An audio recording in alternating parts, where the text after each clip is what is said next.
Information sharing है वो रुक जाएगी, खत्म हो जाएगी, तो आपको हम इनवाइट करेंगे individually and then you can ask your questions and we ask questions. So this is the protocol. और एक सिंगल इंसिडेंट या एक सिंगल दवा नहीं मिली एक आदमी के बारे में कोई हम बात नहीं करेंगे। We will talk generic about this system improvement, the step that have been taken for improvement of the system, और आप और कैसे इम्प्रूव करना चाहते हैं। तो अगर ग्राउंड रूल सभी को क्लियर है तो हम आपको थोड़ा सा और ब्रीफली बता देते हैं कि हमने आप लोगों से बात करने के लिए कुछ इन्फॉर्मेशन और डेटा इकट्ठा किया है।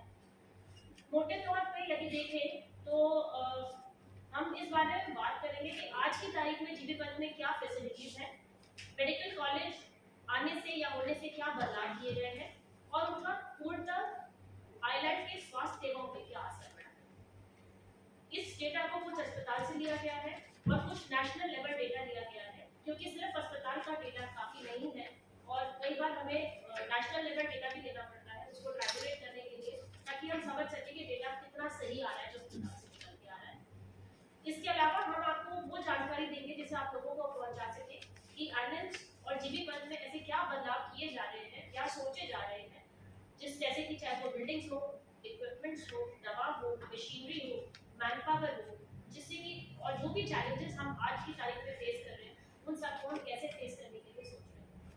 तो सबसे पहले मैं डॉक्टर अर्पिता शाह से कहूँगी कि वो हमें हॉस्पिटल में क्या क्या फैसिलिटीज अवेलेबल है, व्हील चेयर्स है, मेडिसिन है, जनरल फंक्शनिंग आवर्स क्या है, कौन कौन ड्यूटी पे रहते हैं, किस तरह से हॉस्पिटल का पूरा संचालन होता है, उसके बारे में। नमस्ते। जैसे कि आप सब जानते हैं जीबीपंथ हॉस्पिटल 545 बेडेड हॉस्पिटल है और अब क्योंकि ये आइलैंड से अटैच्ड है, that is a medical college, so अब हमारा ये टर्शियरी केयर हॉस्पिटल है। हमारे पास टोटल 22 वार्ड्स हैं which includes the chemotherapy ward and the cardiac cath lab. Casualty 24/7 run करती है। हमारे पास 10 bedded casualty है, बट हमारे प्रपोजल में है कि हम उसे in very near future will extend it to 21. There are number of complaints in media regarding wheelchairs, which is a very common complaint. So let me tell you that we have around 70 wheelchairs which are in rotation at GBPanth, and it can be availed from 102. Because of these complaints, we have moderated a wait. We are keeping a register at 102 from where patients can avail. 102 is the call center of GBPanth, which all of you know. We maintain a register there. Patients can come, ask for the wheelchair, उनका नाम, उनका phone number और वो कौन से ward में जा रहे हैं ये लिखा जा रहा है, so that we can track कि 1 घंटा हो गया ये व्हीलचेयर वापस क्यों नहीं आया। So as of now, as on date, मेरे वो व्हीलचेयर डे पे 5 to 8 to 10 व्हीलचेयर हमेशा रहते हैं, and it is monitored by me itself, तो इशू नहीं है। I have a total of 145 CCTV cameras installed in GBPanth for security reasons all over the place with a good memory backup. Recently we have started with a biometric attendance implementation, जो ना ही खाली faculty NMC faculty को attendance को monitor करती है, but मेरे सारे staff जो इस इंस्टीट्यूशन के अंदर में वर्किंग है, स्टाफ, डॉक्टर्स, पूरे उनकी अटेंडेंस और पंक्चुअलिटी को मॉनिटर किया जाता है और ये एनएमसी से मॉनिटर किया जाता है अपार्ट फ्रॉम हमारे लेवल पे भी। We at GBPanth at present have 92 specialists, in which we have 89 specialists and 3 super specialists. We have started a scan share code solution of National Health Authority, which has been adopted an OPD counter of GBPanth Hospital Port Blair. Now this is to facilitate quick registration of patients. So scan share करके आप अपनी OPD slip generate कर सकते हैं. So this is to decrease the long queues we see, and they can go to the doctors itself and don't have to stand in the OPD line. अब number of complaints also आ रहे हैं कि कभी दवाई नहीं मिल रही है, किसी डॉक्टर ने मिसबिहेव किया, किसी IMRC ने मिसबिहेव किया। To deal with this we have developed a QR code system, जिसको हमने वेरियस वार्ड्स, OPD, IPD सब जगह स्कैन किया, मतलब लगाया है at various places, and this ensures कि आप अपने कंप्लेंट्स को इस पे रजिस्टर करें और इसकी रिड्रेसल की जाती है। हमारी मीटिंग्स होती हैं and we are welcome to your complaints and your suggestions on this QR code system, and it is being monitored by a quality assurance team which is functioning at GB Fund.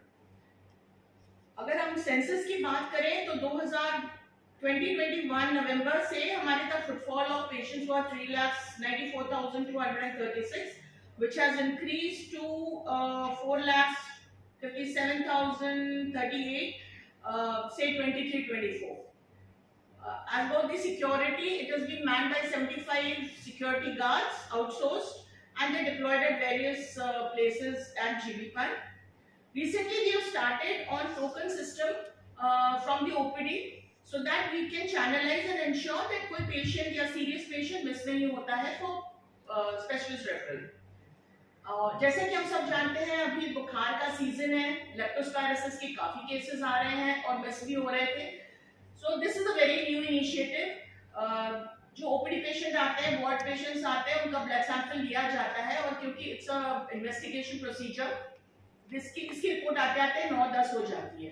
तो at night 9 or 10, whosoever मतलब we get reports from the lab, it is conveyed to the casualty doctors at night itself, in the evening, late evening hours. From there we convey it to 102 call center. उसमें patient के phone numbers रहते हैं, तो हम patient को contact करने की कोशिश करते हैं, ऐसा करते हैं, और रजिस्टर भी मेंटेन हम करते हैं वहाँ, so that we can get a statistics कि कितने पेशेंट को हमने कांटेक्ट किया, कितने बजे किया, पेशेंट को एम्बुलेंस कब भेजा और वो पेशेंट कब आया, और उन्हें एडवाइस देते हैं कि वो मोटा मोटी आके नियरेस्ट हेल्थ सेंटर पे अपने को चेकअप कराए, एडमिट हो या ट्रीटमेंट स्टार्ट करें. इससे दो फायदे होते हैं कि क्योंकि अगर वो आ जाते हैं तो कॉम्प्लिकेशंस कम होते हैं, we can avoid a lot of deaths because leptospirosis does not give you much time. Now this effort has started in coordination with an extra effort being taken by the doctors involved in the lab for testing. Okay. As about ambulance, yes, we have a very robust ambulance services functioning in coordination with the DHS, Director of Health Services, which is being monitored also from 102 call center, that you are all aware. Then there are a lot of complaints about elderly people, geriatrics, right? So to deal with this, we have a doctor, room number 4 is totally dedicated to the geriatric and elderly. Pharmacy में we have a separate counter. We are giving, all doctors have been informed, we are giving preference to the elderly, अलग से line देते हैं, उनको अलग से token देते हैं, specialist OPD में देते हैं, blood collection में भी देते हैं, so that हमारे जो senior respectable citizens हैं, they don't have to stand in long queues. Then we come to medicine. Medicine, as we are all aware, that pharmacy counters से routinely दवाइयाँ dispense की जाती है at various age groups and genders. To deal with the frequent complaints about क्या बोलते हैं उसको, expired drugs, right? So what we are now doing, this is also a new initiative being taken. We are noting the UDID from the prescription, patient का नाम, phone number, और उसकी UDID registration, फिर जो दवाइयाँ हम उनको इशू कर रहे हैं उसका बैच नंबर, उसका expiry date. We are keeping a register of that, so tomorrow if there is any complaint that can be tracked out कि वैसे पेशेंट ने सही बोला है या हमारी तरफ से ही गलतियां हैं, and preferably such mistakes are not done further. ठीक है. फिर एज ऑन डेट हमारे पास जो मेडिसिन हैं in the pharmacy, we have almost all the medicines which are being prescribed by our specialists as per the essential drug list which has been formulated for Andaman. एक all over India की essential drug list होती है, उसको मद्देनजर रखते हुए एक Andaman and Nicobar islands ने भी एक essential drug list formulate की है which is circulated all over the islands. तो हम लोग वही ड्रग्स प्रिस्क्राइब करते हैं, और जेम से क्योंकि खरीदारी होती है और ट्रेड नेम से नहीं होती, तो we have to follow this, right. Now हमारी जो रिप्लेनिशमेंट होती है at our store is every 1 month, but हम हर 15 दिन में ऑडिट करते हैं कि हम बीच में we can put indent so that हमारी ये जो रिप्लेनिशिंग स्टॉक्स है, जो खत्म हो रही है स्टॉक्स, वो स्टॉक आउट ना हो और ऐसा ना हो कि पेशेंट को ना मिले. We take full care of this as much as possible. So we try to see that our stock out is nil. सुविधाओं के मद्देनजर है that हमारे पास 3 बड़े ROs हैं installed in various places of the hospital. उसके अलावा छोटे water purifiers are placed all over the hospital. Recently एक mammography machine भी place की गई है which is functioning. अगर रेफरल्स की बात करें तो लास्ट 2 साल में हमारी 40% referrals to mainland has come down, ठीक है।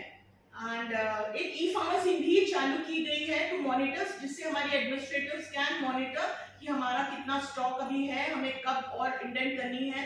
We can flag to the CMO store और वो मेनलैंड से जिम्पे डाल के वो दवाइयां मंगा सके depending on what our stocks is. And this whole system is like CMO, we have a hospital maintenance store and then it is the pharmacy. So this chain is totally followed. Now GB Path Hospital is basically was installed in I think 1964 by Dr. Zakir Hussain. वो एक board लगी हुई है, अगर आप लोगों ने देखा तो काफी पुरानी है। So a file has been moved by the initiative of our directors to upgrade and renovate this hospital. In spite of lots of constraints from our side, we try to aim our best to give our best, and we are also open to suggestions. Thank you. Thank you doctor Arpita. अगर मैं इनकी सारी बात को मोटा मोटी 5 या 6 शब्दों में समअप करने की कोशिश करूं तो नेशनल मेडिकल कमीशन एक नेशनल बॉडी है, गवर्नमेंट ऑफ इंडिया की बॉडी है, और हमारा जो मेडिकल कॉलेज है वो उसी की गाइडलाइंस के तहत चलता है, उसी के एसओपीज, उसी की गाइडलाइंस, कितना मैन पावर होना चाहिए, क्या होना चाहिए। मैं ये नहीं कहती कि हमारे पास कमी नहीं है, हमारे पास कमी है, पर जितना भी जो भी अवेलेबिलिटी है उसमें हम बेस्ट देने की कोशिश कर रहे हैं। दूसरा जो इन्होंने बोला availability of equipments like wheel chair machines, तो हम नई नई मशीन इंस्टॉल कर रहे हैं जो कि हमारे आइलैंड्स की जरूरत है। आइलैंड की जरूरत के हिसाब से ईडीएल भी तैयार की गई है, जिसकी वजह से अपन सीएमओ स्टोर को भी साथ में लेके काम कर रहे हैं, और सारे आइलैंड की जितनी भी फैसिलिटीज है सब पे उसी ईडीएल के मुताबिक ही दवाइयां खरीदी जा रही हैं। तीसरा मुद्दा इन्होंने बताया, हमने सिस्टम को पेशेंट फ्रेंडली बनाया है, हमने patient feedback system scan and share से कोशिश की है, क्यों छोटा किया है, जीरियाट्रिक पॉपुलेशन को टोकन्स देके पहले प्रेफरेंस दे रहे हैं, और लैब रिपोर्ट्स को टाइमली दे रहे हैं ताकि पेशेंट को लैब रिपोर्ट की वेट ना करनी पड़े। There are challenges with radiology, but we are still struggling hard to address the challenges, और हम उनको भी बहुत जल्दी ही एड्रेस कर लेंगे, कोई प्रॉब्लम नहीं होगी। बाकी एम्बुलेंस हमारे पास ठीक है, दवाइयों में हमने खास सख्ती बरती है, जहाँ पे हम ये देख रहे हैं कि ई फार्मेसी हमने लगाई है, कोई एक्सपायर्ड ड्रग गलती से भी किसी के पास न चली जाए, इसके लिए हम पेशेंट का यूआईडी रख रहे हैं, ट्रैक कर रहे हैं पेशेंट को और इंश्योर कर रहे हैं। और सबसे बड़ी बात ये कि जो आपको इन्होंने बताया कि इस सारे इंटरवेंशन का, इस सारे एक्शन का जो इम्पैक्ट है वो ये है कि आज की तारीख में 40% रेफरल हम सिर्फ 1 से 1.5 साल के पीरियड में कम कर पाए। मैं समय इसलिए मेंशन कर रही हूँ क्योंकि कोई भी डेटा की जब हम बात करते हैं किसी भी लेवल पे, हॉस्पिटल के लेवल पे, स्टेट लेवल पे या नेशनल लेवल पे, तो पीरियड कंपेयर करना बहुत जरूरी होता है। तो अगर हम पीरियड को कंपेयर करें तो पिछले 1 से 1.5 साल के बीच में हमने इतना काम इस हॉस्पिटल में इतना बेसिक डेवलप कर दिया कि 40% रेफरल जो मेन लैंड कर रहे थे छोटी छोटी चीजों के लिए, वो हमने रोक दिया है। बाकी रेफरल अभी भी हो रहा है, वो फैसिलिटीज जो हम यहाँ नहीं दे पा रहे हैं उनके लिए हम आज भी। अब क्योंकि मैडम ने अभी बताया, डॉक्टर अर्पिता ने, कि ये 1964 का बनाया हुआ अस्पताल है, बिल्डिंग भी पुरानी है, कुछ इक्विपमेंट भी पुराने हैं, तो हमारा कंस्ट्रक्शन को लेके और रिनोवेशन और रिफर्बिशमेंट अपग्रेडेशन को लेके काफी इलैबोरेट प्लान्स हैं। और डॉक्टर अजय वर्मा क्योंकि प्लानिंग देखते हैं तो मैं उनसे रिक्वेस्ट करूंगी कि थोड़ा सा ब्रीफली उसके बारे में बताएं। As you know that the building is very old and we are regularly upgrading and renovating it because we have to adhere to guidelines of National Medical Commission also. So and our DNB and PG courses are coming next year. So DNB is coming this year and PG is coming next year. So we have to regularly renovate and upgrade the hospitals. So our medical ICU has been refurbished. Our medical ICU of the GB Path Hospital has been refurbished and equipments have been procured from the HDFC Bank through a CSR initiative. And next week we are inaugurating it. Next is facelifting of the GB Path Hospital. It is in the process, and repair and renovation work of the old Ayush building in this medical college it is also in process. Then the neonatal ICU, it has also been renovation is in process. It will start next week. As soon as the medical ICU is inaugurated, it will start. The renovation of the neonatal ICU will start. So next is apart from the new medical campus, the administrative building of the medical college and the library block for the students. It is almost complete, and next month they will hand over the building to us. So all the library block and administrative block will shift there. Then construction of the basic science block, which is the main part of the medical college, it has already been sanctioned, and it is the tender is in the process. And construction of the third boy, we have already 2 boys hostel and 2 girls hostel in the medical campus. And third boys hostel is also almost complete, and within 1 or 2 months it will also be handed over.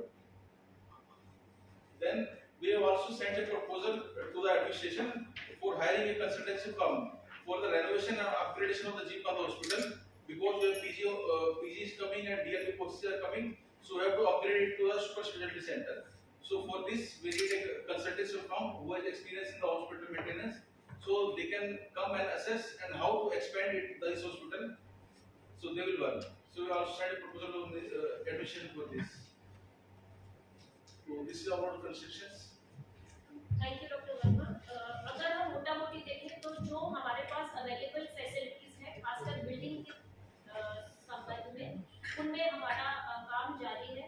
हम जहाँ पे renovation चाहिए renovation कर रहे हैं, जहाँ refurbishment चाहिए वहाँ रिफर्बिशमेंट कर रहे हैं, जहाँ पे हमको नई पूरा सफाई करनी है वो सब भी आप अस्पताल में जाके देख सकते हैं, वो सब भी चल रहा है।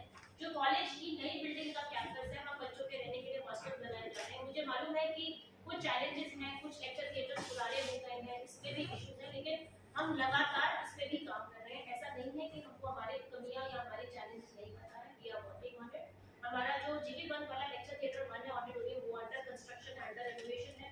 ये वाला फुली फंक्शनल है। इसके अलावा जो नीचे वाला है उसका भी हम प्रपोजल पीडब्ल्यूडी को दे चुके हैं, वो भी अंडर रेनोवेशन है। So we are totally aware and we are working in the direction of improving the health facilities and also college facilities for the students. तो ये डॉक्टर वर्मा का ब्रीफ है। डॉक्टर एम के साहब, क्योंकि सर आप लोग सर को बहुत पुराना जानते हैं, सर लगभग 35 साल से आपके आइलैंड में काम कर रहे हैं और सर ने कई लोगों की जानें बचाई हैं और कई बच्चों के लिए सर ने कई महिलाओं की डिलीवरी करी और कई बच्चे सर के हाथ में ही पैदा हुए होंगे। हो सकता है आप में से भी कुछ होगा। कुछ बच्चे मेडिकल कॉलेज में पढ़ते हैं सर के पैदा किए हुए। और सर आजकल हॉस्पिटल देख रहे हैं, तो सर आपसे थोड़ा सा हॉस्पिटल की नई पॉलिसीज और जो अचीवमेंट्स हैं पिछले 1.5 साल में उसके बारे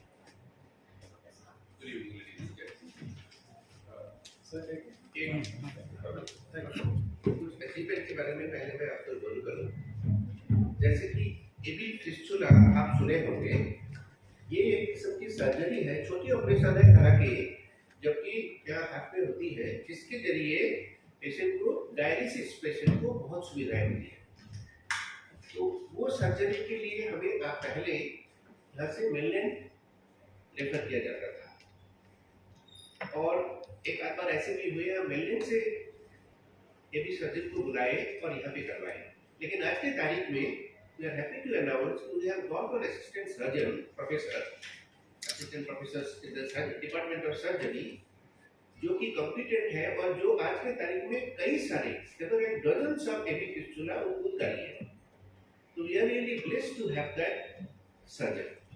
Okay, so we seldom if ever send patients for AV fistula creation in the mainland unless it's a highly complicated. अगर ना हो तो हम कहीं पे करते हैं। और same surgeon is competent in doing plastic surgery also. So we earlier plastic surgeon हमारे पास नहीं होते थे, लिहाजा हमें अनेक पेशेंट को मेनलैंड भेजना पड़ता था। लेकिन आज के तारीख में उसकी जरूरत जो है काफी हद तक कम हो चुकी है। This is a remarkable achievement. I think you should get ready for that. उसके बाद जहाँ तक एम्बुलेंस की बात है, इन्होंने ऑलरेडी जिक्र किए हैं। तो 2 एम्बुलेंस जिसमें कि BLS यानी बेसिक लाइफ सेविंग सिस्टम है और एक advance care life saving system है, वो we are going to procure those that will be added. उसमें क्या है, उसमें वेंटिलेटर और तमाम चीजें हैं ताकि रास्ते में कहीं एक्सीडेंट हो और पेशेंट की जान मतलब बहुत ही खतरे में है, ऐसे में अगर जरूरत पड़े तो वहीं पे एट दी अपुस्तान ओनली वहाँ पे उनको किया जा सकता है वेंटिलेटर पे, so that the patient can be transported safe and sound until the patient reaches to the casualty. तो ये इसके लिए 2 BLS और एक ACLS एम्बुलेंस प्रोक्योर की प्रोसेस में है। We are going to procure very shortly. अलावा उसके एक और अचीवमेंट जो हाल ही में हुए हैं उससे शायद आप वाकिफ होंगे कि कैटरेक्ट केसेस यानी आई के जो केसेस होते हैं, कैटरेक्ट केसेस कई सालों से हम कर नहीं पा रहे थे क्योंकि हमारे पास कॉम्पिटेंट आई सर्जन नहीं थे। जूनियर लेवल के सर्जन थे, बट आई आप जानते हैं इतने सेंसिटिव है, जो लिटिल बिट ऑफ कॉम्प्लिकेशन के lead to blindness, so we are not in a position to take the risk. तो हमने मिनिस्ट्री ऑफ हेल्थ के असिस्टेंट से 3 टीमें बुलाई है 15 डेज के, और as many as 405 cataract cases have been done in a span of 45 days. 6 weeks में 400 plus 5 cataract cases could be done here. Else we have to send it, हमें बाहर भेजना पड़ता। तो इससे हम अंदाजा लगा सकते हैं कितने पैसे उनको बच जाते हैं, कितने परेशानी से उनको छुटकारा मिली है। खाली वो नहीं, बल्कि एक और इम्पोर्टेंट चीज है आई डिपार्टमेंट के, तो 47 कैटरेक्ट सर्जरी जो cataract patient Nicobar group of island में थे, with the help of the administration we could manage to get those patients by installments, सिप के जरिए यहाँ पे रखे, असेसमेंट किए, ऑपरेट किए, और फिर सिप से स्पेशली सिप से उनको वापस भेजे गए। तो ये एक एक्स्ट्राऑर्डिनरी अचीवमेंट है। उसमें से एक बच्ची थी जो कि 14 इयर्स के, who was blind since birth in one eye, और उनके ऑपरेशन यहाँ पे करे, and she has gone back with her sight and recovered. So a great achievement that we can take credit for. अलावा उसके जैसे ऑलरेडी जिक्र किया है अर्पिता ने कि कायाकल्प स्कीम होते हैं जो sanitation, garbage disposal, biomedical disposal, cleanliness, ये सब को देखते हैं। ये कायाकल्प जो है सेंट्रल स्कीम है, उसके तहत हमारे हॉस्पिटल को हैज स्कोर्ड मोर देन 85%। मतलब this is a great achievement for which ministry has agreed to award us for the year 2023। हालांकि इसका मतलब ये नहीं है कि हमें कमी नहीं है, लेकिन we have tried our level best to improve it as much as possible to the standard that all other great hospitals have already achieved by now. Now कुछ एक्स्ट्राऑर्डिनरी स्टेप्स जो हमने लिए हैं, प्रेस्क्रिप्शन ऑडिट कमिटी, एक audit committee बनाई गई है, whose job is basically to see that जो प्रेस्क्रिप्शन ओपीडी में या इनपेशेंट में देते हैं हम लोग लिख के कि फलाना मुझे दवाई लेना है या नहीं लेना है, उसे ऑडिट बीच में किया जाता है। We have already sensitized all the staffs and other subordinates to keep an eye on it. If they find that some of the members of the doctors or whosoever are not following the conventional rule, so that is brought to our notice, and then we take corrective measures to see that the history doesn't repeat. So this is what special role that audit inspection prescription audit committee serves.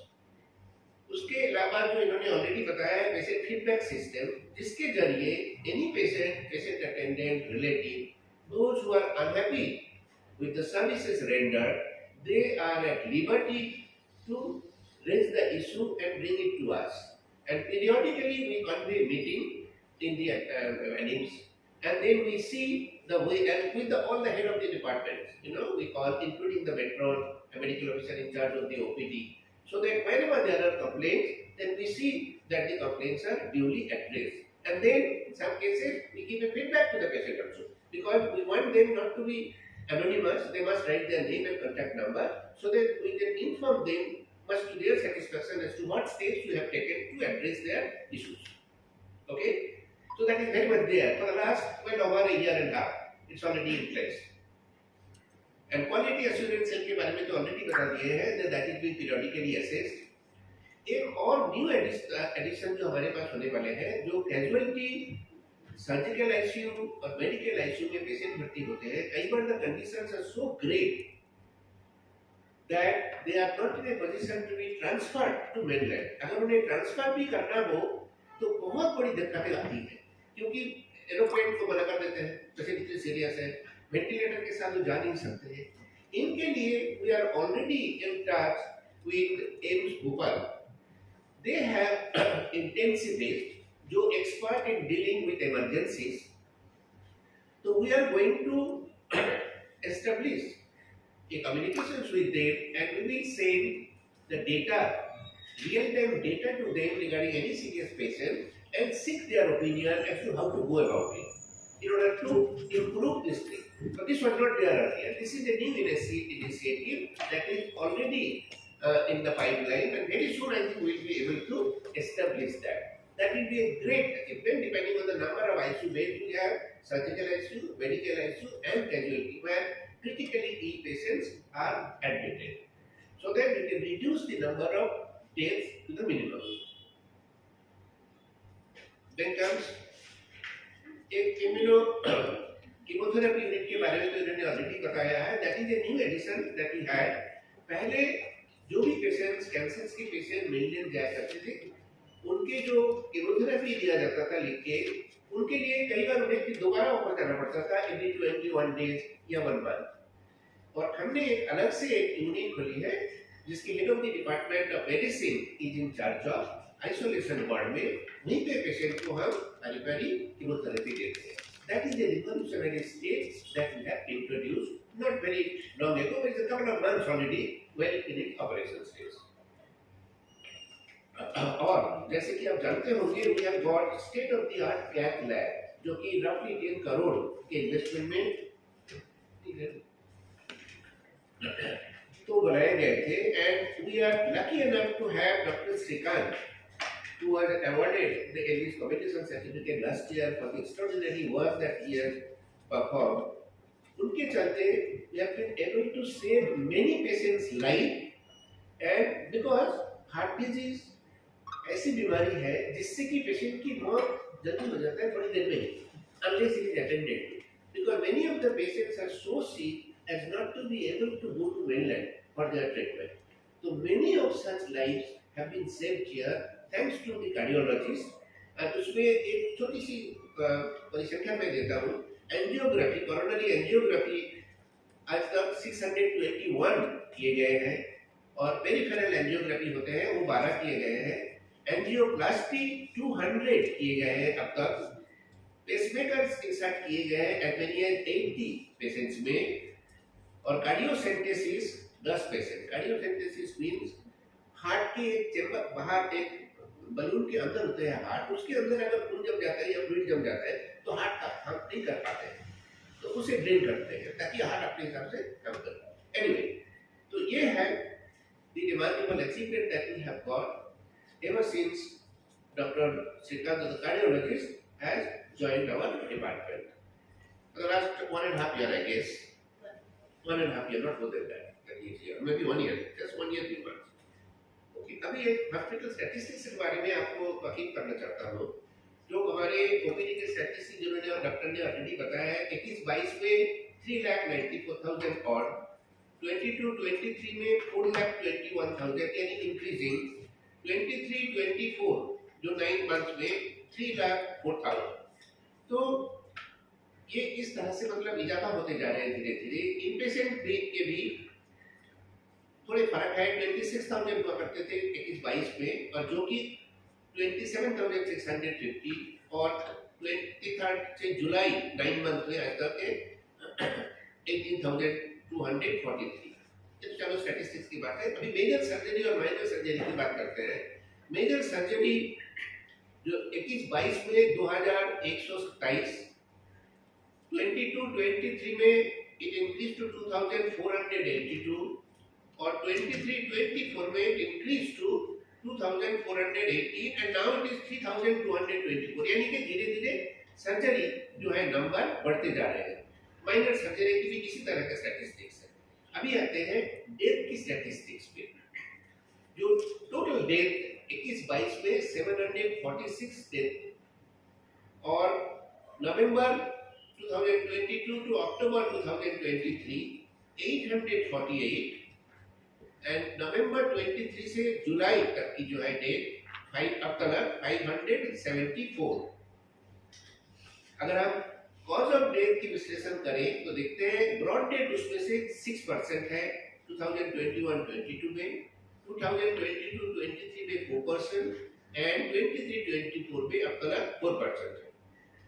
और chronic illness की वजह से death हुई है.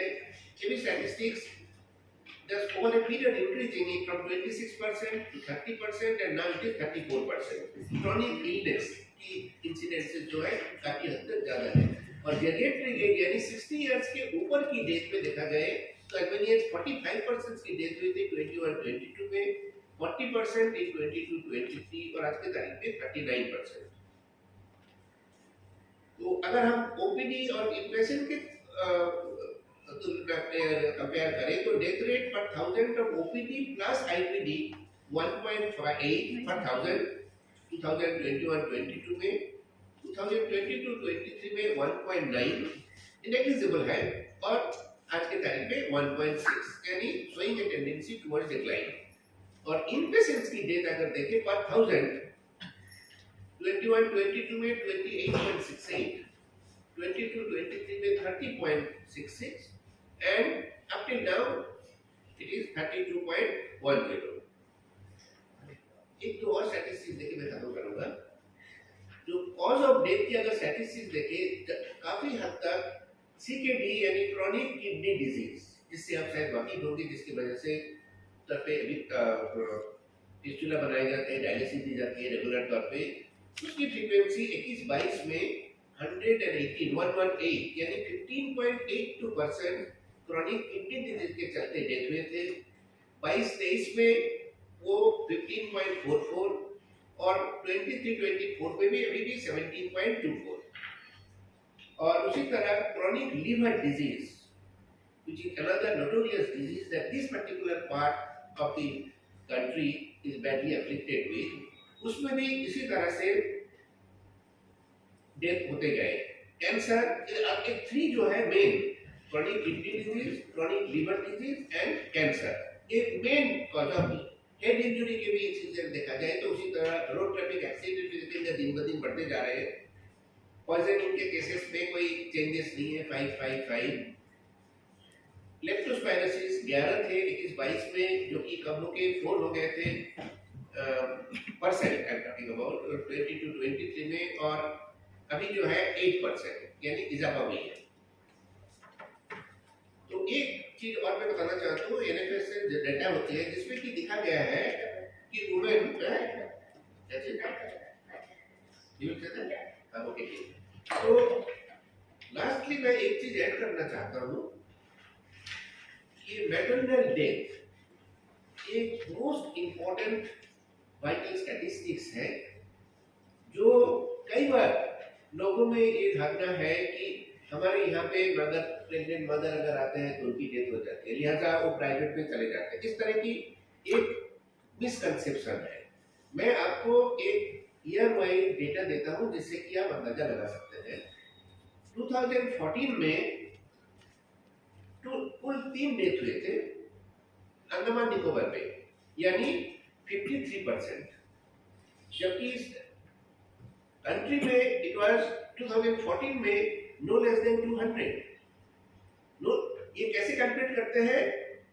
Number of deaths per 1 lakh life birth, not 1000 or 100।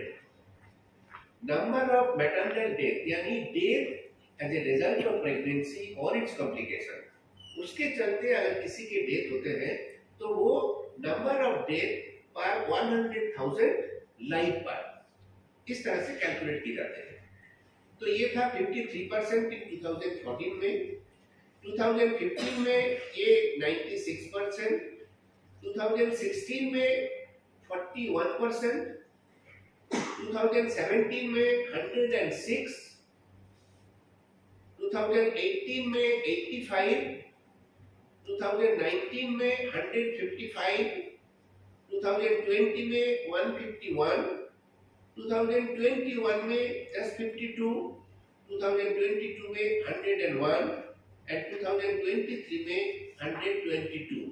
ये जो all the data less than national statistics। और lastly मैं एक इम्पोर्टेंट और वेरी एनकरेजिंग इंफॉर्मेशन आपको देना चाहता हूँ। I join back in the month of November 2023 और आज तक there has not been a single maternal death, not a single maternal death November 2023 से आज अगस्त तक, आपकी जानकारी के लिए बता दूं। तो जो ये अफवाहें कई बार फैलाए जाते हैं कि पेशेंट इसलिए नहीं जाते, आते ही मरते हैं, तो इसको मैं गलत साबित करना चाहता हूँ। आप चाहे भले इसको कंफर्म कर लें किसी और तरीके से, तो ये हकीकत है। कई बार पेशेंट्स आते, क्योंकि हमारे यहाँ तमाम कॉम्प्लिकेटेड केसेस आते हैं, कई बार निकोबार ग्रुप से आते ही मतलब टाइम लग जाते हैं क्योंकि helicopter is not available particularly at night. आप जानते होंगे most of the deliveries take place at night, schedule है, और उस टाइम कॉम्प्लिकेशन होते हैं तो उनको वेट करना पड़ता है टिल नेक्स्ट मॉर्निंग, फिर जाके हेलीकॉप्टर की इंतजाम होती है, और every minute every hour matters to the survival of the mother. तो वो एक इशू हमारे पास है, और क्योंकि हमारे पॉपुलेशन कम है, इवन एक डेथ होने से स्टैटिस्टिक्स स्केल चेंज हो जाता है, अनलाइक बाकी जगह पे जहाँ पे लाखों पे है।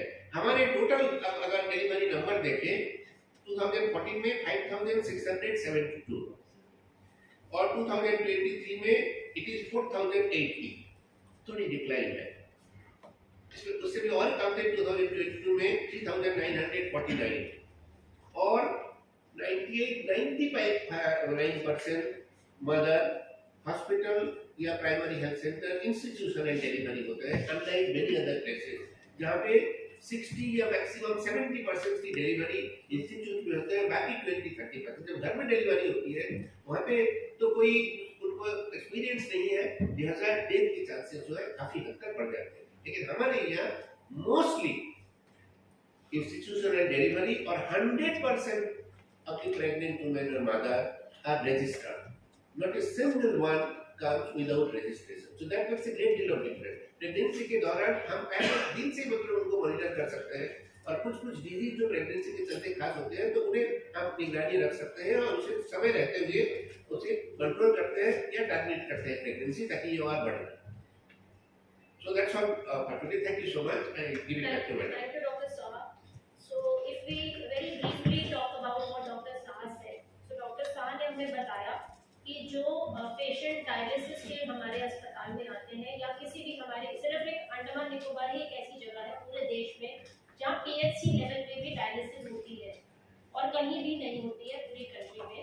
और डायलिसिस के लिए पहले हर मरीज को चेन्नई या कोलकाता जाके एबी फिस्टुला क्रिएट करना पड़ता था, जिसपे आमतौर पे 40 से 50 हजार रुपए लग जाते हैं बाहर जब हम देखते थे।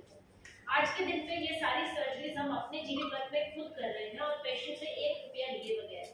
दूसरा, सर ने बड़ी इंपॉर्टेंट बात बताई कि हमने सिर्फ 1.5 महीने के अंतराल पे लगभग 450 कैटरैक्ट के पेशेंट्स को नजर पूरी दी है, जिसमें से एक बहुत इंपॉर्टेंट केस हमने किया है जिसमें कि एक बच्ची 14 साल की जिसको बचपन से एक आंख से नहीं दिखता था, उसकी पूरी सर्जरी करके कंप्लीट रेस्टोरेशन किया है उसका विजन का, और ये लड़की निकोबार से आई थी। उसका सारा खर्चा हमने उठाया है, डीएचएस पेशेंट लाने और ले जाने का पूरा शिप का खर्चा, बेस्ट क्वालिटी लेंस पेशेंट को डाला है जिसका हमने एक पैसा भी नहीं लिया। वही सर्जरी अगर आप किसी और जगह कराए, दिल्ली के किसी अस्पताल में कराए, 40 से 50 हजार एक सर्जरी का लगता है। तो आप खुद सोच सकते हैं कितनी कॉस्ट हमने प्रिवेंट किए, खर्चा नहीं होने दिए, सारा खर्चा गवर्नमेंट ने उठाया। तीसरी चीज जो सर ने बहुत इंपॉर्टेंट बताई, कार्डियोलॉजी की परफॉर्मेंस।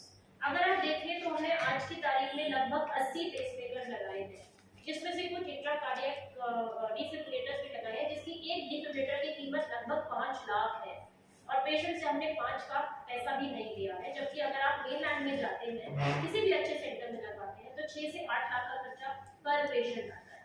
और उसके अलावा हमने 628 एंजियोग्राफी बताई आपको, तो अगर आप पूरी परफॉर्मेंस देखें तो हमने कई करोड़ रुपया इन 3 प्रोसीजर से ही बचाने के काफी पैसा बचाया पिछले 1.5 से 2 साल। दूसरी चीज हमने, जैसे डॉक्टर अर्पिता ने शुरू में बताया कि हमारा रेफरल भी आयुष्मान भारत के तहत 40% कम हुआ है। अगर पहले 100 मरीज जाते थे तो आज की डेट में 60 मरीज गए हैं, 40 मरीज हमने यहीं पे ठीक किए हैं और ट्रीट किए हैं। इसमें एक और बड़ी इंपॉर्टेंट चीज है कि डेथ रेट पे कोई असर नहीं पड़ा है, रादर कम ही हुई है। तो अगर आप समझने की कोशिश करें इन एब्सोल्यूट टर्म, रेट उतनी ही है, नंबर ऑफ पेशेंट बढ़ गए हैं और सर्विसेज बढ़ गई हैं, तो ये एक प्रॉक्सी मार्कर कह सकते हैं, इंडिकेटर कह सकते हैं कि आपकी क्वालिटीज में इंप्रूवमेंट हुआ है। क्योंकि डेथ पहले भी 2 हो रही थी, अभी भी 2 हो रही है। पहले हम 500 मरीज ट्रीट कर रहे थे, आज हम 1000 ट्रीट कर रहे हैं, तो 1000 में से 2 हो रही है तो 500 पे कंपेयर करेंगे तो 1 ही बचा है। तो डेथ भी कम हो रही है, क्वालिटी ऑफ सर्विसेज भी हम दे रहे हैं। जैसे अभी बताया डॉक्टर साहा ने कि कायाकल्प में सरकार ने हमें इस साल के लिए अवार्ड देने का फैसला किया भारत सरकार ने, क्योंकि हमने वो सारे मेजर्स लिए हैं जो कायाकल्प स्कीम के अंदर हॉस्पिटल में इन्फेक्शन कंट्रोल करने के लिए और अच्छे सैनिटेशन स्टैंडर्ड मेंटेन करने के लिए जरूरी होते हैं। हमने क्वालिटी एश्योरेंस सेल बनाया, आपने भी हॉस्पिटल की रखरखाव में और सफाई में अंतर जरूर महसूस किया, और यदि नहीं किया है तो आप हमें बताएं, हम उसमें और सुधार करने के लिए बिल्कुल तत्पर हैं। एक सर ने बड़ी इंपॉर्टेंट चीज बताई, कीमोथेरेपी। कीमोथेरेपी कैंसर के मरीज को दी जाती है, और अगर हम यहाँ का डेटा देखें जो सर ने बताया, मैं आपको बहुत ज्यादा फिगर्स में नहीं उलझाऊंगी, मैं आपको सिर्फ ये बताने की कोशिश करूंगी कि जो ज्यादातर हमारी 70% डेथ्स है वो है जो कि क्रॉनिक इलनेसेस यानी लंबी बीमारियों की वजह से होती है, जैसे डायबिटीज, हाइपरटेंशन, सीडीए और इस तरह की स्ट्रोक और कैंसर। ये 5 बीमारियां ज्यादातर आपकी 70 से 75% डेथ्स कॉज करती है, डेटा सर ने बोला है। तो अगर हम इनका, आप अब मुझसे जरूर पूछना चाहेंगे कि मैडम ऐसा क्यों है कि ये बीमारियां हमारे यहाँ ज्यादा हो रही है, तो मेरे पास एक नेशनल फैमिली हेल्थ सर्वे होता है जो सरकार हर 5 साल में पूरे देश में करती है। मुंबई की एक ऑर्गेनाइजेशन है IIPS, जो इस डेटा को बिल्कुल ही अनबायस्ड तरीके से थर्ड पार्टी असेसमेंट करती है, और उस डेटा के हिसाब से हमारी जो कॉज ऑफ डेथ है हाईएस्ट वो है सीडीए यानी कार्डियोवैस्कुलर एक्सीडेंट्स, जो हाइपरटेंशन का एक फॉल आउट है, सीकेडी जो फिर एक हाइपरटेंशन का फॉल आउट है, क्रॉनिक लिवर डिजीज जो फिर अल्कोहलिज्म का फॉल आउट है, और कैंसर जिसमें कि स्मोकिंग, टोबैको और अल्कोहल का कंट्रीब्यूशन है। एनएफएचएस डेटा ये कहता है कि आपके आइलैंड में वो औरतें और वो पुरुष जो कि डायबिटीज और हाइपरटेंशन से ग्रस्त हैं, उनका प्रपोर्शन भारत के पूरे पॉपुलेशन से ज्यादा है, क्योंकि लोगों का यहाँ पे अल्कोहल और tobacco consumption rate is 30% as compared to 9% in the country. तो 9 3 गुना से भी ज्यादा rate of alcohol and tobacco consumption है। तो जब हम ये कहते हैं कि डेथ्स हो रही है हॉस्पिटल में, जो डेथ्स हो रही है, तो हमें ये समझना पड़ेगा कि डेथ हॉस्पिटल की वजह से नहीं हो रही है, डेथ उस वजह से हो रही है कि पेशेंट जब हॉस्पिटल तक पहुंचता है वो इस हालत में होता है, ऑलरेडी उसकी इतनी डैमेज हो चुकी है, हाई अल्कोहल कंजम्पशन है, हाई टोबैको कंजम्पशन है, और वो डेटा मैं नहीं बोल रही, ये भारत सरकार का NFHS 5 का डेटा है। आप लोग गूगल करके देख लीजिए NFHS 5 data for Andaman Nicobar islands for chronic diseases and risk factors, पूरा डेटा आपके सामने आ जाएगा। यहाँ के जो रिस्क फैक्टर्स हैं वो कम से कम 3 से 4 गुना ज्यादा है as compared to the national average. बात हम डेथ की कर रहे थे, तो अगर हम डेथ का डेटा भी देखते हैं तो हमारा डेथ रेट ऑलमोस्ट 2.8% से 3.2% तक आ रहा है, जबकि अगर हम नेशनल एवरेज पकड़ के चले तो नेशनल एवरेज के हिसाब से इंडिया का डेटा 6.4% का है। और क्योंकि आपके पास जीबी पंत हॉस्पिटल एकमात्र टर्शियरी केयर हॉस्पिटल है, ज्यादातर जब पेशेंट बहुत सिक होता है, चाहे वो प्राइवेट सेक्टर में सिक हो जाता है, चाहे वो कहीं पब्लिक सेक्टर से पेशेंट माइग्रेट होकर आता है, तो यही आपकी या तो उसकी डेथ होती है, या वो ब्रॉड डेथ आता है, या वो इस हालत में लाया जाता है कि वो लिटरली मरनाजर होता है। तो उस सिचुएशन में आपकी जो मैक्सिमम डेथ्स कैप्चर हो रही है वो यहीं से कैप्चर हो रही है as compared to other parts of the island. तो उस हिसाब से अगर आप देखें तो आपका जो डेथ रेट है वो बाकी कंट्री से बहुत कम है, इतने ज्यादा रिस्क फैक्टर होने के बावजूद भी।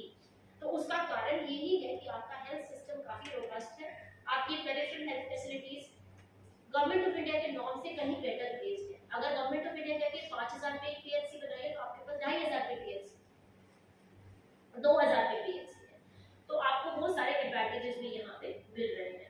बाकी सर ने मैटरनल मोर्टालिटी का जिक्र ऑलरेडी कर दिया है। भारत सरकार में जो गवर्नमेंट ऑफ इंडिया का डेटा है, जो भारत का डेटा है, वो 113 डेथ्स हो रही है 1 लाख लाइव बर्थ्स पे, जबकि हमारा लेटेस्ट डेटा 101 डेथ्स बता रहा है 1 लाख डिलीवरीज पे। और क्योंकि हमारा पॉपुलेशन कम है, डिलीवरीज भी कम है, तो ये वैसे भी इन्फ्लेटेड नजर आता है फिगर। और दूसरा इन्फेंट मोर्टालिटी रेट यानी 1 साल से छोटे बच्चों का मृत्यु दर, ये भी हमारा आयरलैंड का 16 है, जबकि देश का 34 है, दुगने से भी ज्यादा। और आप अगर ये सब जो मैं बोल रही हूँ आप गूगल भी कर सकते हैं। IMR जो हमारी IMR है वो ब्राजील जितनी है, ब्राजील की भी लगभग इतनी ही IMR है, 15 हमारी 16 है, और same as China, Bulgaria as per WHO data.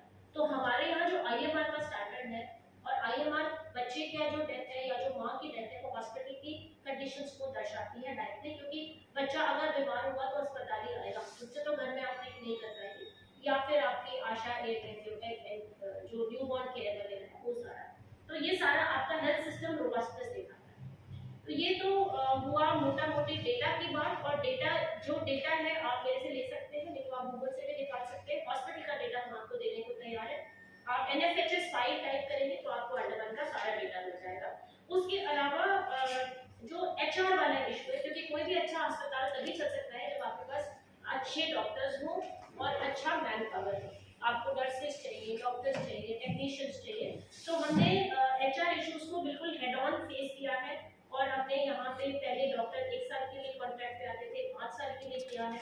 उसके बाद उनकी सैलरी को रिवाइज करा है, कुछ इंक्रीमेंट्स थे जो रुके हुए थे, वो इंक्रीमेंट्स हमने रिवाइज करे हैं और इंक्रीमेंट्स दिए भी हैं, पैसे दिए हैं लोगों को ताकि वो यहाँ पे रिटेन कर सके, काम कर सके। उसके अलावा हमने जो बच्चे हमारे पास MBBS करते हैं, जो जब वो MBBS करके डिग्री ले लेते हैं तो उनको JR के लिए भी हमने बॉन्ड एक भरवाते थे, जो हम पहले उनको बॉन्ड से रिलीज कर देते थे, वो भी कंपलसरी करा है कि वो ही बच्चे यहाँ पे JR बनेंगे। तो आपको ये समझना पड़ेगा कि हमारे जो इंटर्न्स हैं, इंटर्न्स हमारे पेशेंट को हैंडल नहीं करते, क्योंकि मुझे बार बार ये सुनने में आ रहा है कि एनएम्स के बनने की वजह से लोगों में मृत्यु दर बढ़ गया। पहली चीज, मृत्यु दर नहीं बढ़ा है, मैंने आपको डेटा दे दिया। दूसरी चीज, आपके हमारे आइलैंड के या हमारे अस्पताल के किसी भी मरीज को कोई भी अनक्वालिफाइड डॉक्टर या इंटर्न नहीं छूता है। जो डॉक्टर आपको देखते हैं कैजुअलिटी में, जो प्रोटोकॉल है वो ये है कि कैजुअलिटी में GDMOs देखते हैं, क्योंकि आज के दिन में जीबीपन DHS, NHL और एनएम्स के डॉक्टर्स के साथ काम कर रहा है, क्योंकि यही एक टर्शियरी अस्पताल है। अब जो भी डॉक्टर्स यहाँ पे काम कर रहे हैं वो डॉक्टर्स इस तरह से काम करते हैं कि JR और GDMOs देखते हैं पेशेंट को कैजुअलिटी में, और जब भी जरूरत होती है, अगर उनको GDMOs ऐसे नहीं है कि कल के डॉक्टर है, कोई 15 साल, कोई 20 साल की नौकरी वाले एक्सपर्ट एक्सपीरियंस डॉक्टर्स हैं जो पहले भी मैनेज कर रहे थे हॉस्पिटल सिस्टम, तो वो देखते हैं। अगर उनको लगता है कि पेशेंट को कहाँ पे ट्राइज करके भेजना है, कहाँ पे उसको जरूरत है, क्या फैसिलिटी चाहिए, उसको डिसाइड करके फिर उसको वहाँ पे रेफर कर देते हैं। तो ये तरीके से हॉस्पिटल चलता है। तो ये बिल्कुल, इस बात को बिल्कुल दिमाग से निकाल दीजिए कि कोई भी अनक्वालिफाइड डॉक्टर पेशेंट पे काम कर रहा है या एक्सपेरिमेंट कर रहा है या प्रैक्टिस कर रहा है और उस वजह से पेशेंट की जान जा रही है, ऐसा बिल्कुल भी नहीं हो रहा है। इसकी हम आपको बिल्कुल 100% गारंटी है। दूसरी चीज हमने बहुत इंपॉर्टेंट की है कि हमने post creation, regular post creation ANMs के लिए 710 पोस्ट जो जीबी ने हमारी अप्रूव की थी। आप लोग जानते होंगे कि एनएम्स सोसाइटी मोड में चलता है और ऑनरेबल लेफ्टिनेंट गवर्नर हमारे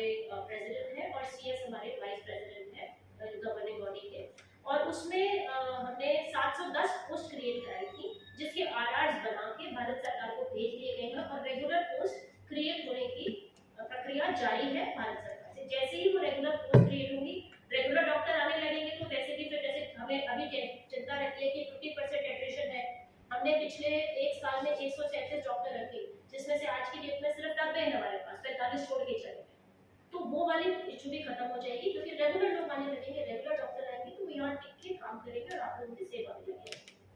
उसके अलावा हमने सुपर स्पेशलिस्ट की भी 14 लोगों की पोस्ट क्रिएट कराई है, जिसमें 2 कार्डियोलॉजी है, न्यूरोलॉजी है, न्यूरोसर्जरी है, और आज की तारीख में हमारे पास 3 सुपर स्पेशलिस्ट है, एक कार्डियोलॉजी में, एक पीडियाट्रिक सर्जरी में और एक प्लास्टिक सर्जरी में, और एक हमारा न्यूरोलॉजी का डॉक्टर है जो बहुत जल्दी हमें ज्वाइन करने वाला है। लेकिन आज की तारीख में हम न्यूरोलॉजी के केसेस भी कर रहे हैं, ऑपरेट कर रहे हैं, और मेरे हॉस्पिटल के डेटा के हिसाब से न्यूरोलॉजी हेड इंजरी के केसेस में बहुत ज़्यादा रिमार्केबल डिक्रीज हुआ है।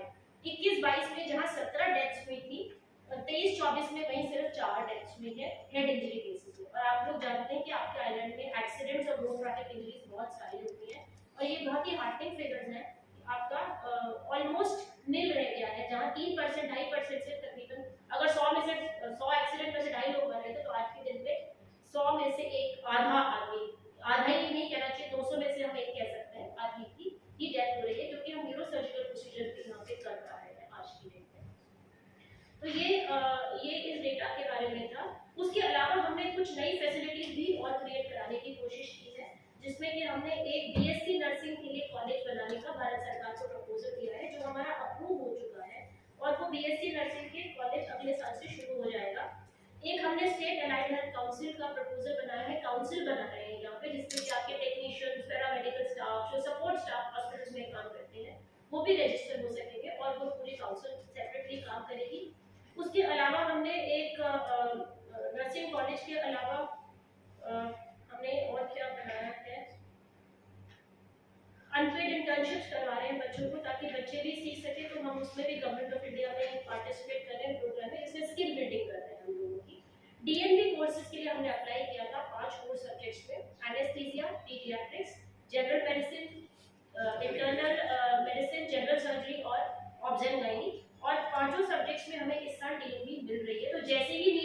एग्जाम होगा, काउंसलिंग शुरू होगी, हमारे पास ये पीजी आने लगे। तो ये पीजी आने के बाद आपके इंस्टीट्यूशन की ग्रोथ और तेजी से चलने लगेगी, क्योंकि वो दिन रात आपके लिए काम करेंगे।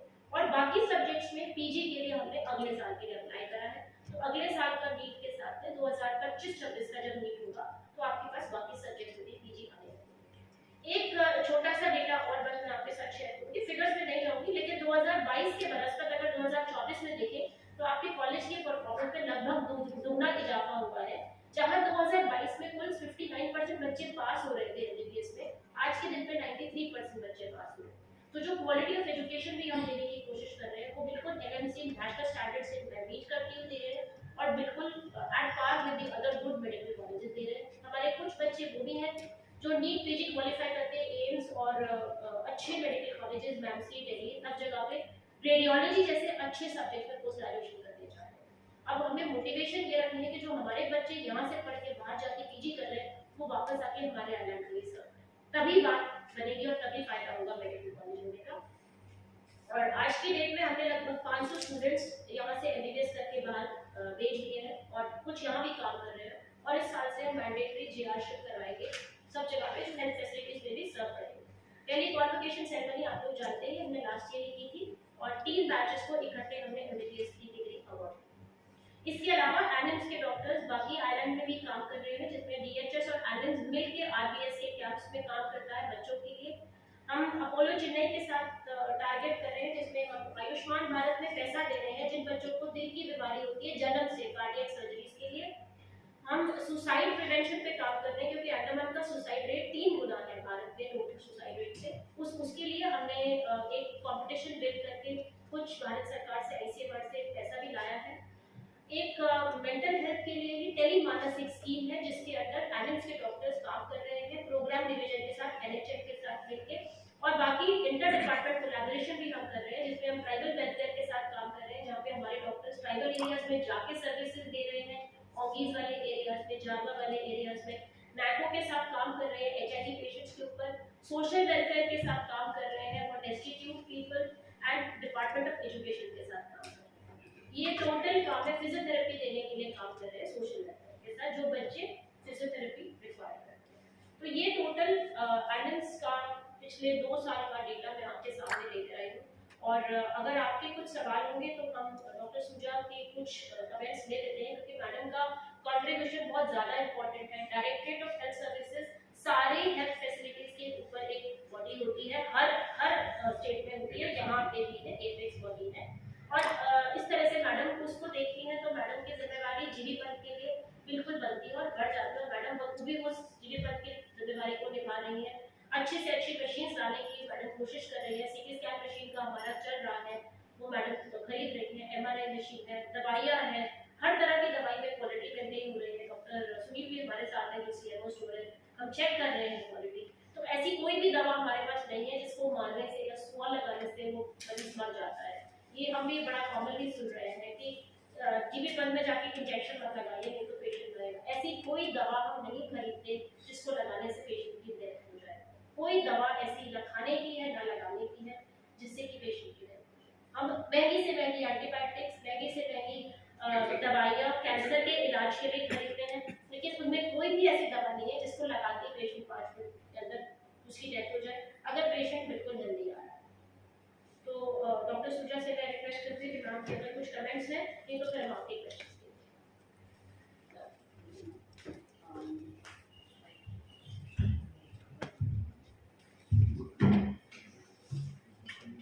क्योंकि आज का एजेंडा जीवीपंथ और एनएम्स का था तो मैं ज़्यादा कुछ नहीं बोलना चाहती हूँ, क्योंकि बाय एंड लार्ज जितने इश्यूज थे, हमारी जो सर्विसेज है, हमारे जो डेटा है और हमारे चैलेंजेस क्या है और हमारे फ्यूचर प्रोजेक्ट्स क्या है, सब इन डिटेल हमारे स्पीकर्स ने ऑलरेडी बता चुके हैं। मैं ये कहना चाहती हूँ कि हमारा डिपार्टमेंट बहुत बड़ा एक डिपार्टमेंट है।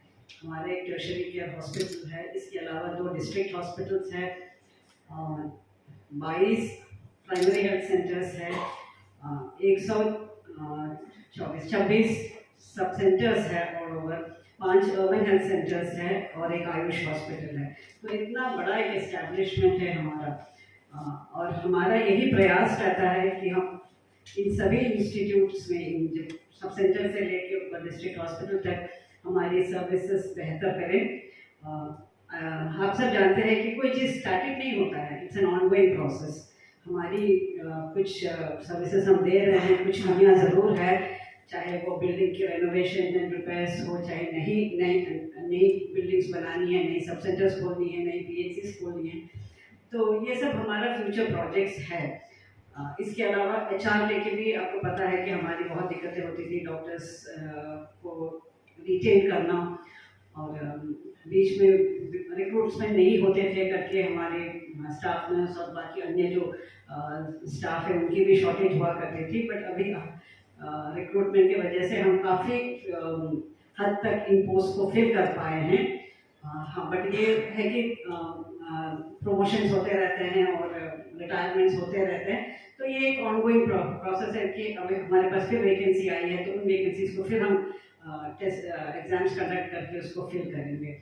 और हम एक्शन प्लान बनाते हैं जिससे कि हम पूरे डिग्रीपुर से लेके कैम्बल बेग के हर हेल्थ फैसिलिटी का इंस्पेक्शन करते हैं और गैप देखते हैं कि कहाँ पे प्रायोरिटाइज करना है, कि कौन सी बिल्डिंग को पहले हम रिपेयर्स और रेनोवेशन के लिए लेना है।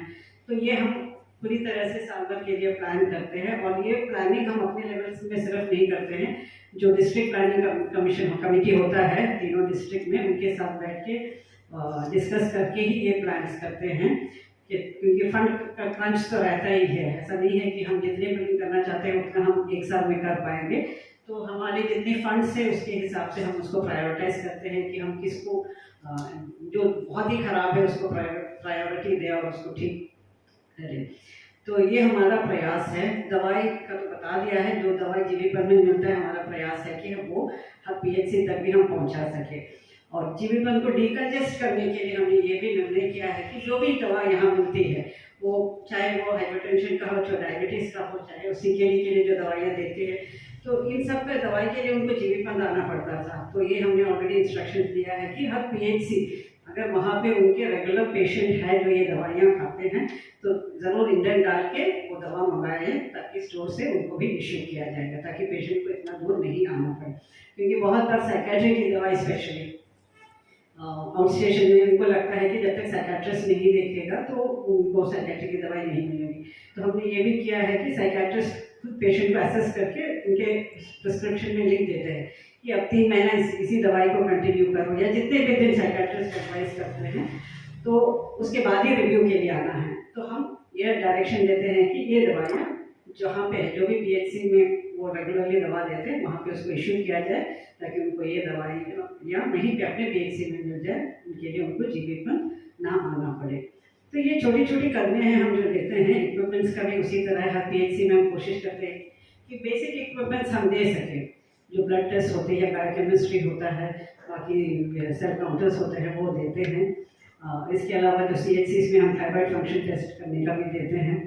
मोस्ट जगह अभी हम अल्ट्रासाउंड कवर किया है, जैसे नॉर्थ मिडल में हमारे डिगलीपुर, मायाबंदर और रंगा तीनों जगह है। और मायाबंदर से डॉक्टर जो है वो महीने में एक बार अल्ट्रासाउंड का कवरेज देते हैं, बाकी दोनों जगह में। Same goes for Nicobar group of islands, Nicobar में है, तो निकोबार में जो डॉक्टर ट्रेंड डॉक्टर है वो निकोबार से ननकौरी जाते हैं महीने में एक बार। कैम्बल में का अल्ट्रासाउंड मशीन ख़राब था, जब हमने अभी नया प्रोक्योर किया है, वो इंस्टॉलेशन स्टेज पे है।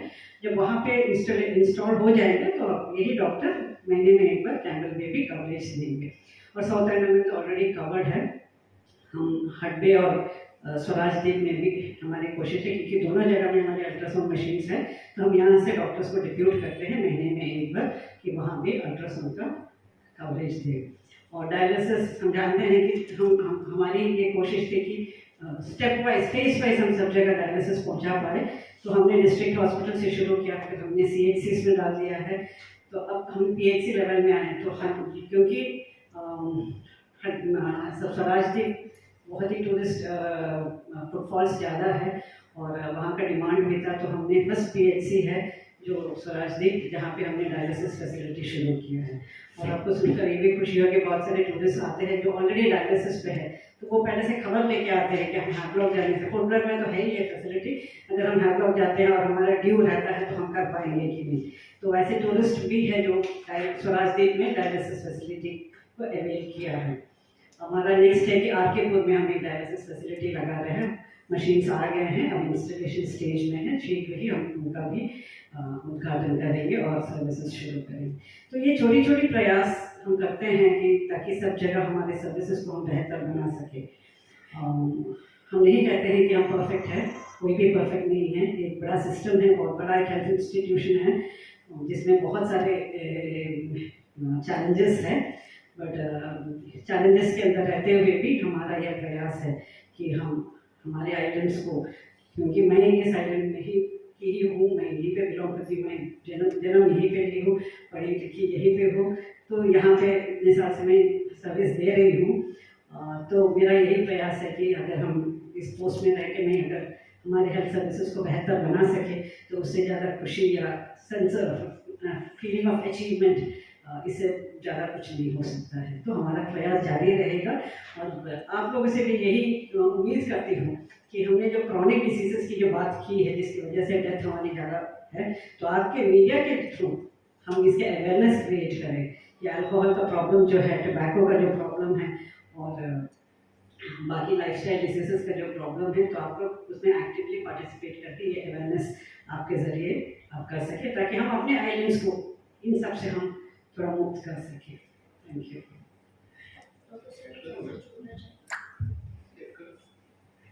एक चीज अल्ट्रासाउंड के बारे में मैं बताना चाहता हूँ। कई बार लोग सोचते हैं कि अल्ट्रासाउंड मशीन है लेकिन टेक्नीशियन के करते नहीं, टेक्नीशियन की कमी है। इस बारे में ये कहना चाहता हूँ, I hope it is on, can you hear me?